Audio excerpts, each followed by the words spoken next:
નમસ્કાર દોસ્તો, આપ જોઈ રહ્યા છે ગુજરાતી યુટ્યુબ ચેનલ અને આજે છે 2 જૂન 2025। આજે આપણે જણાવીશું ગુજરાતના ટોચના સમાચાર, મહત્વની આગાહી, રાજકારણ, હવામાન અને આરોગ્ય સાથે જોડાયેલી અપડેટ્સ। તો ચાલો શરૂ કરીએ આજના સમાચાર। હવામાન અપડેટ। ગુજરાત પર વાવાઝોડાનો ખતરો વધ્યો। ગુજરાતના દરિયાકાંઠે ફરી એકવાર વાવાઝોડું સંકેત મળી રહ્યું છે। આઈએમડી દ્વારા મળેલી નવી અપડેટ અનુસાર ઓમાનના નજીક ઉદ્ભવેલું લો પ્રેશર ગુજરાત તરફ વધી શકે છે। ઓખા, પોરબંદર, દ્વારકા અને જૂનાગઢમાં ભારે વરસાદ સાથે આગાહી છે। એનડીઆરએફની ટીમો તૈયાર, માછીમારો માટે દરિયાઈ જવાની મનાઈ। અંબાલાલ પટેલે પણ અગાઉ આગાહી કરી હતી કે 3 થી 5 જૂન વચ્ચે ગુજરાતમાં આકસ્મિક માવઠા અથવા વાવાઝોડું આવી શકે છે। ગ્રામ પંચાયત ચૂંટણીની તૈયારીઓ છેલ્લા તબક્કે। જૂન મહિનામાં યોજાનાર ગ્રામ પંચાયત ચૂંટણીને લઈને તૈયારીઓ તીવ્રતા ચાલી રહી છે। ચૂંટણી પંચ દ્વારા 4.2 કરોડથી વધુ મતદારો માટે કામગીરી શરૂ। ઇલેક્ટ્રોનિક મતદાન મશીનની તપાસ શરૂ। રાજકીય પક્ષોની પ્રભાવથી તેજ, ખાસ કરીને ગ્રામ વિસ્તારમાં સભાઓ।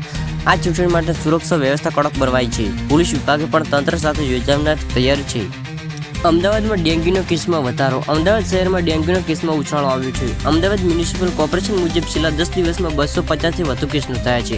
આરોગ્ય વિભાગ દ્વારા સ્પેશિયલ સ્કોડ તૈનાત। ઘરોમાં ફાગિંગ અને સફાઈ અભિયાન। ડોક્ટરની સલાહ, પાણી ભરાવાના રોકો, કુલરની નિયમિત સફાઈ કરો।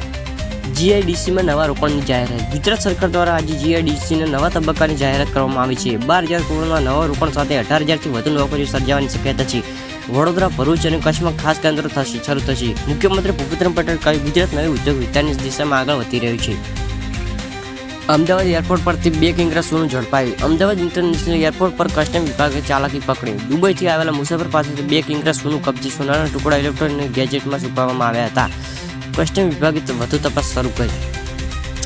રમતગમત સમાચાર। આઈપીએલ 2025ની નવા સિઝનમાં ગુજરાત ટાઇટન્સ ટીમ પ્રેક્ટિસ શરૂ કરી। ગુજરાતમાં યુવાન ક્રિકેટર મિતેશ પટેલનો ઇન્ડિયા એ ટીમનો સમાવેશ। રાજકોટમાં આગામી મહિને વેસ્ટ ઝોન ચેસ ચેમ્પિયન્સ યોજાવાની।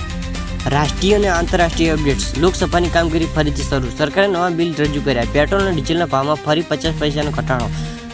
યુએઈમાં વસતા ગુજરાતી પરિવાર માટે ઓએસસી પ્રક્રિયા સરળ બની। ન્યૂયોર્કમાં વડાપ્રધાન મોદીની મુલાકાત અને એનઆરઆઈએસ સાથે મીટિંગ। અંતિમ વિભાગ સમાચાર, સંક્ષેપ અને સમાપન। આજના મુખ્ય સમાચાર આમ રહ્યા। વાવાઝોડાની તાકાત ગુજરાત તરફ વધી રહી છે। ગ્રામ પંચાયત ચૂંટણી માટે તૈયારી તીવ્ર। અમદાવાદમાં ડેન્ગ્યુ કેસ વધી રહ્યા છે। જીઆઈડીસીમાં નવા રોકાણ। એરપોર્ટ પરથી સોનું ઝડપાયું। રમતગમત જગતની હલચાલ। રાષ્ટ્રીય અને વૈશ્વિક અપડેટ।